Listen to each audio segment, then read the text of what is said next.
Hello everyone, this is Cliff, and welcome back to our Let's Play of Dark Souls, the Prepare to Die edition. Now, this video is a little bit different because I'm actually doing the commentary after the fact. I just could not concentrate enough trying to fight this guy and do commentary at the same time, so it's just easier to do it after the fact. Now, the only difference between this and the last video is I was actually able to go down in that valley and collect a Titanite slab. So my lightning Uchigatana is actually a +5 lightning Uchigatana. So we're doing a little bit more damage than we did. Pretty much everything else is the same as far as armor and shield. Now the key in this fight that I found was to actually figure out what attacks I could block and what attacks I had to absolutely dive out of the way of. Now the key that I found was to stay as close to him as possible. There's a lot of attacks that you can honestly, with a halfway decent shield, you can actually block a lot of his attacks. Now that was kind of a stupid use of an Estus there. But I found that these flipping attacks, if he did more than one, I actually had to start rolling. But most of his other attacks, the more you fight him, the more you kind of figure out his cadence. Now that one you have to watch out for because there is an area of effect at the end of that. Now that attack became increasingly more frustrating because it seems like my character tended to roll into that attack instead of rolling away from that attack. Now what I'm really wanting to pay attention to is once he loses about a fifth to a quarter of his health, he will actually try to charge up. And if you watched the last video, you know what happens if he's able to do that. And see, he rolls away, he's trying to charge up. So that gave me a chance to two-hand and do a 4-hit combo. And that was kind of the pattern I was looking for. But at my level, I could not let him charge up his attacks. My shield could not block his added damage, and it was typically a one-hit kill after that. Like I say, some of these Estus flasks I didn't use particularly well. I would take hits either right before or right as I was using them. I get very lucky at one point with that.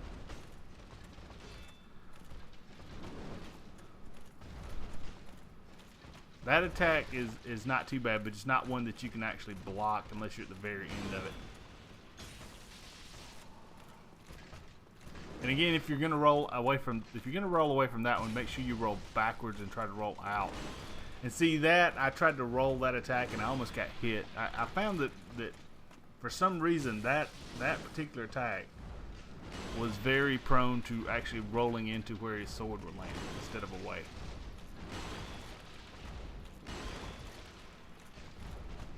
So again, like I said pretty much back in the very beginning, this fight really turns into kind of more of patience and stamina management. There's one case a little bit later on where I keep my shield up when I shouldn't, and it cost me a hit.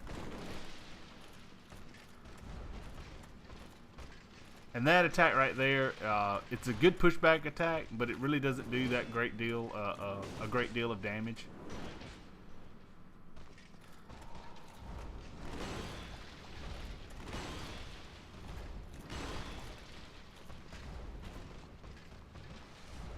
That was actually a halfway decent use of Estus there.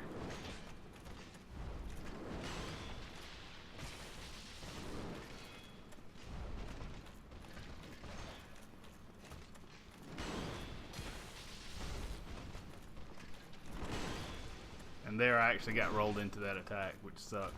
That became a kind of a theme the more I was playing him.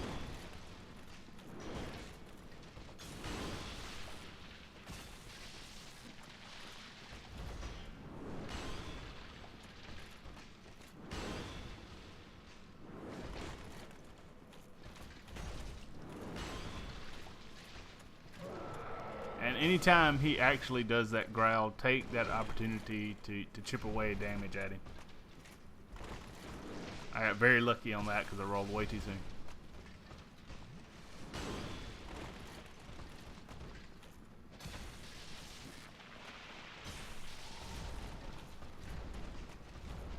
Okay, now he's gonna boost up again, so 3 hits would take him out of that, and I could usually get in that 4th one.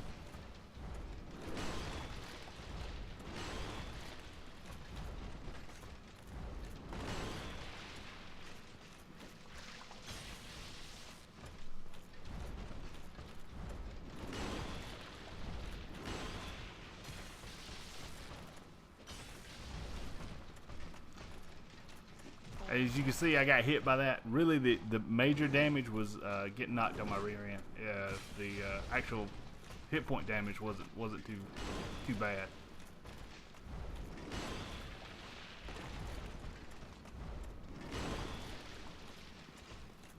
Now he's almost at a quarter, so he's gonna roll back and try to use his boost mode, as I've been calling it.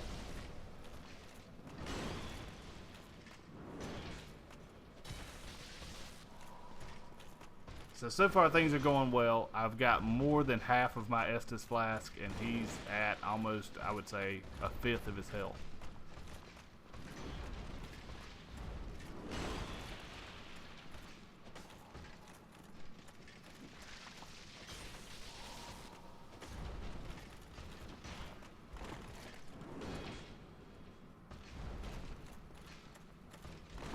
And there were some cases like that where I actually got my stamina broken, but I got very lucky, and those were at the end of combos. See, I got hit there. I was thinking he was going to roll back and do his little boost attack, and he didn't. Okay, so at this point, things get a little bit iffy. But I was able to Estus up right here, and things were fine after that.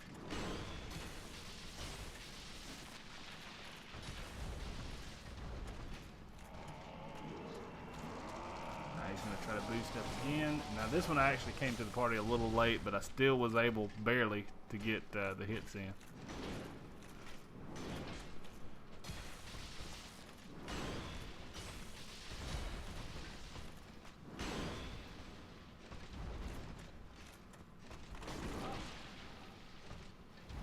That right there, I always had a problem rolling to avoid that one for some reason.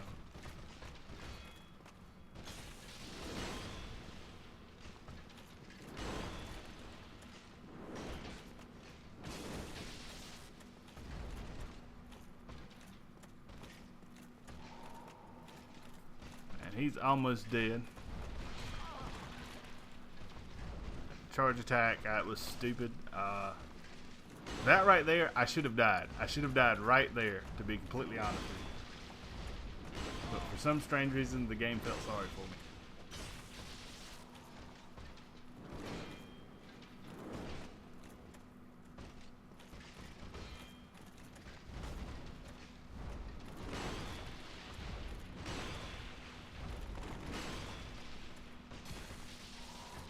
Okay, that was just stupid. Getting hit by that was just stupid.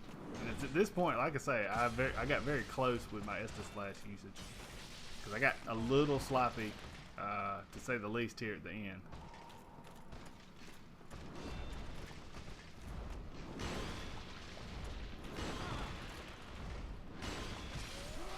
Right there, that's where he made a mistake and actually tried to do the third one. If he had stood back up, he might would have had a chance to beat me. But that is Artorias in all its glory.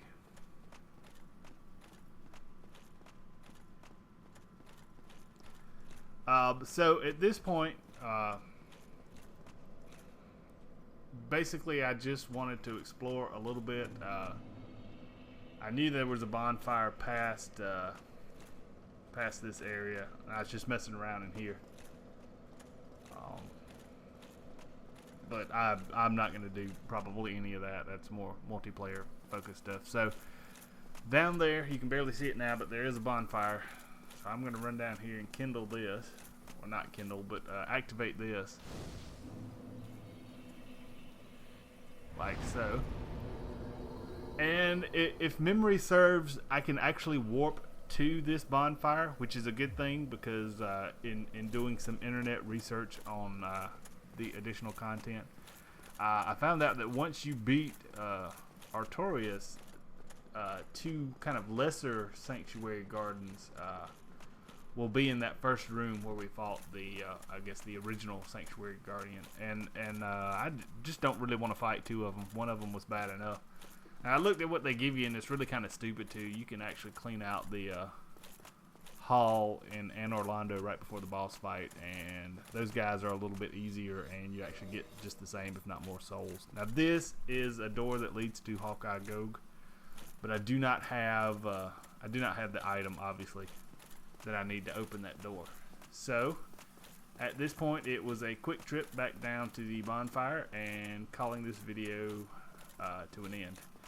Next time, we'll actually do the township area, and I'm hoping to finally rescue Sif, which has been the goal from the very beginning. Didn't really know how deep this rabbit hole went, but anyway, that is Knight Artorias. And for some strange reason, I quit the game. Okay. Anyway, I will probably there's an NPC that's unlocked from defeating the Knight Artorias, and I will more than likely try to fight her because she has two pretty cool weapons that you can get for free by using by giving her Artorias' soul. I don't want to do that. I've fought too hard to actually get that than to just give it away. So what we'll probably do is next video fight her and maybe do the township. Depends on how long the video is. As always, this is Cliff. Hope you guys take care.